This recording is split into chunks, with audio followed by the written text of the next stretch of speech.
এই বেলটা আমাদের গাছের, বেলটার কি নাম সকলে জানো, আঠা বেল বলে। এই বেলটা আজকে আমি শরবত বানাবো।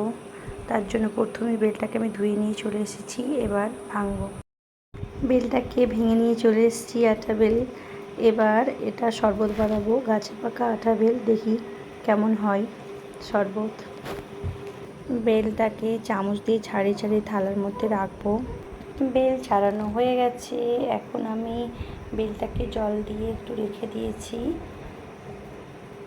এদিকে আমার আম্মু সোনা উঠে পড়েছে শরবত বানানো দেখবে বলে। এখন এর মধ্যে চিনি দেব,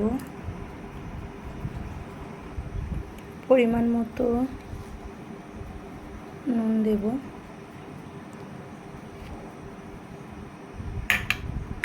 আর এর সাথে দেব গ্লুকন্ডি।